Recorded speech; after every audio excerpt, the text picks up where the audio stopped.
ക്രിസ്തുവിലുള്ള പ്രിയപ്പെട്ട സഹോദര സഹോദരന്മാരെ, ഇന്നത്തെ ദൈവവചനം വിശുദ്ധ മത്തായി എഴുതിയ സുവിശേഷം 19-ാം അധ്യായം 3 മുതൽ 12 വരെയുള്ള വാക്യങ്ങൾ. ഫരിസേയർ അടുത്ത് ചെന്ന് യേശുവിനെ പരീക്ഷിച്ചുകൊണ്ട് ചോദിച്ചു, ഏതെങ്കിലും കാരണത്താൽ ഒരുവൻ ഭാര്യയെ ഉപേക്ഷിക്കുന്നത് നിയമാനുസൃതമാണോ?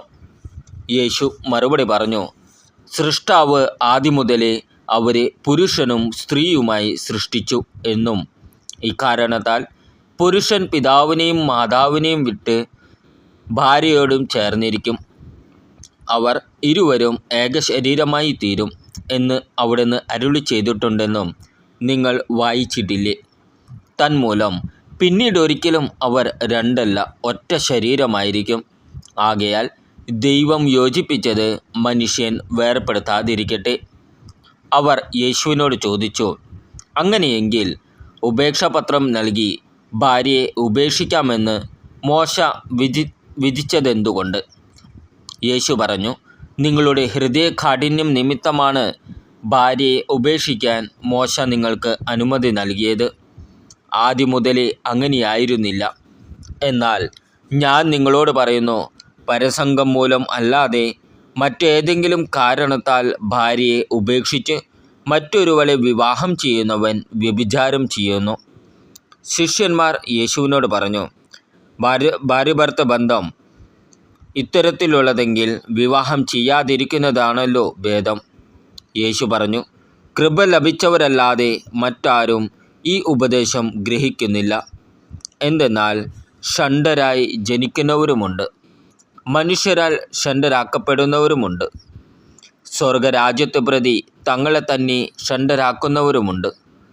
ഗ്രഹിക്കാൻ കഴിവുള്ളവൻ ഗ്രഹിക്കട്ടെ. നമ്മുടെ കർത്താവായ ഈശോമിശിഹായ്ക്ക് സ്തുതി. ക്രിസ്തുവിലുള്ള പ്രിയപ്പെട്ട സഹോദര സഹോദരന്മാരെ, ഇന്നത്തെ ദൈവവചനം വിശുദ്ധ മത്തായി എഴുതിയ സുവിശേഷം 19-ാം അധ്യായം 3 മുതൽ 12 വരെയുള്ള വാക്യങ്ങൾ. ഫരിസേയർ അടുത്ത് ചെന്ന് യേശുവിനെ പരീക്ഷിച്ചുകൊണ്ട് ചോദിച്ചു, ഏതെങ്കിലും കാരണത്താൽ ഒരുവൻ ഭാര്യയെ ഉപേക്ഷിക്കുന്നത് നിയമാനുസൃതമാണോ? യേശു മറുപടി പറഞ്ഞു, സൃഷ്ടാവ് ആദ്യം മുതലേ അവരെ പുരുഷനും സ്ത്രീയുമായി സൃഷ്ടിച്ചു എന്നും ഇക്കാരണത്താൽ പുരുഷൻ പിതാവിനെയും മാതാവിനെയും വിട്ട് ഭാര്യയോടും ചേർന്നിരിക്കും, അവർ ഇരുവരും ഏകശരീരമായി തീരും എന്ന് അവിടുന്ന് അരുളി ചെയ്തിട്ടുണ്ടെന്നും നിങ്ങൾ വായിച്ചിട്ടില്ലേ? തന്മൂലം പിന്നീടൊരിക്കലും അവർ രണ്ടല്ല ഒറ്റ ശരീരമായിരിക്കും. ആകയാൽ ദൈവം യോജിപ്പിച്ചത് മനുഷ്യൻ വേർപെടുത്താതിരിക്കട്ടെ. അവർ യേശുവിനോട് ചോദിച്ചു, അങ്ങനെയെങ്കിൽ ഉപേക്ഷാപത്രം നൽകി ഭാര്യയെ ഉപേക്ഷിക്കാമെന്ന് മോശ വിധിച്ചതെന്തുകൊണ്ട്? യേശു പറഞ്ഞു, നിങ്ങളുടെ ഹൃദയകാഠിന്യം നിമിത്തമാണ് ഭാര്യയെ ഉപേക്ഷിക്കാൻ മോശ നിങ്ങൾക്ക് അനുമതി നൽകിയത്. ആദ്യം മുതലേ അങ്ങനെയായിരുന്നില്ല. എന്നാൽ ഞാൻ നിങ്ങളോട് പറയുന്നു, പരസംഗം മൂലം അല്ലാതെ മറ്റേതെങ്കിലും കാരണത്താൽ ഭാര്യയെ ഉപേക്ഷിച്ച് മറ്റൊരുവളെ വിവാഹം ചെയ്യുന്നവൻ വ്യഭിചാരം ചെയ്യുന്നു. ശിഷ്യന്മാർ യേശുവിനോട് പറഞ്ഞു, ഭാര്യാഭർത്തൃ ബന്ധം ഇത്തരത്തിലുള്ളതെങ്കിൽ വിവാഹം ചെയ്യാതിരിക്കുന്നതാണല്ലോ ഭേദം.